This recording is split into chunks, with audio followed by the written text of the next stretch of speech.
PEGI 18.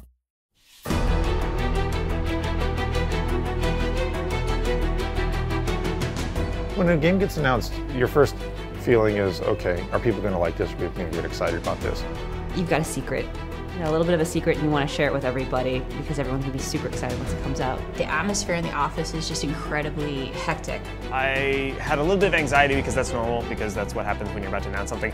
Everybody here is excited about this. The real question is, are they going to appreciate it for what it is?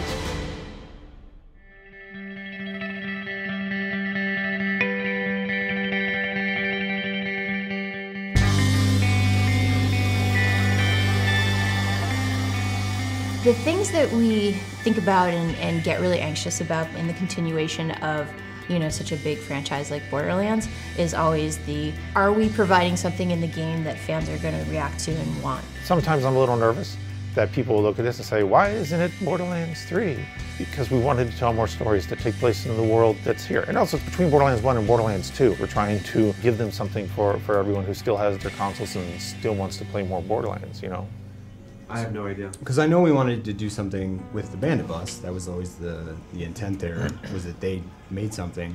This takes place chronologically after Borderlands 1.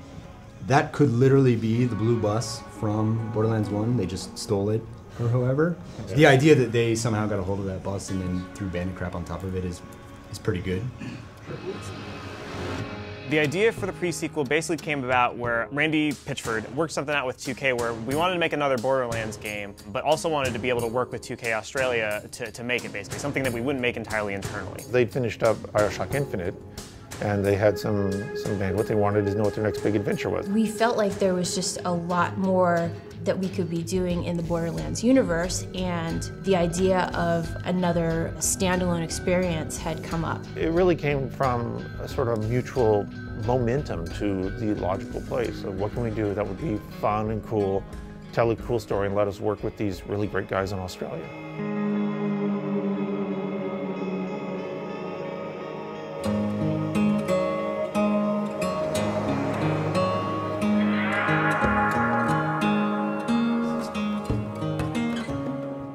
If we continue with that flip, here it won't be able to aim at you, it won't be able to shoot at you because it's not facing you. Yeah. Well, that's fine though, because that was the original problem that we were having. If we tried to turn him around, he would wig out of it. It's the AI component only supports 3. That's so what I start, thought. a loop, and an end.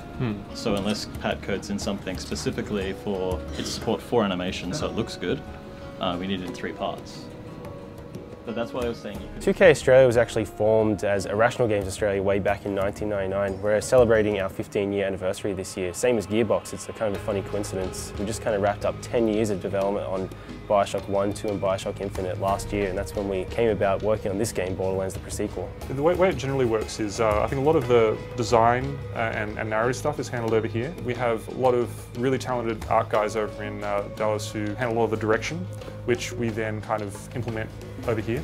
So there's a lot of different studios working on this, and we have to sort of juggle between it, but it seems to work pretty well. We've found a lot of similarities between the way we work, to the point where our strengths just come out naturally. I never would have expected that Australians would get along really well with Texans.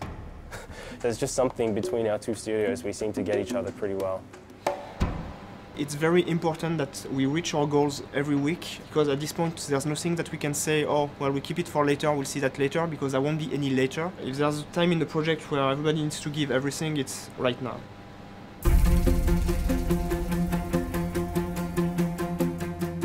Gearbox is enabling Australia to really bring their creative vision to it, but Australia is respecting the experience and everything that Gearbox has done to build the brand. I mean, I am happy to take some credit for Borderlands generally existing. I'm actually really proud of that. But it doesn't exist without Gearbox and the team, the people. And there's some really cool stuff that shows up every day. You go peek over someone's shoulder or wander in the designer room and see somebody building something that I never thought of, never imagined. It's 2 great teams working on this project, doing some really, really fun and cool stuff.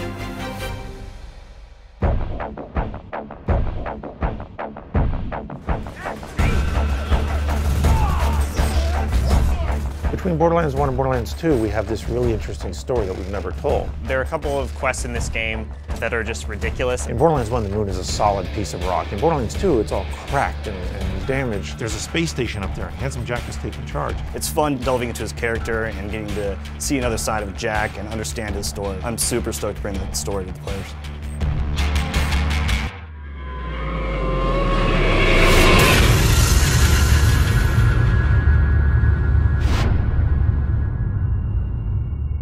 You can't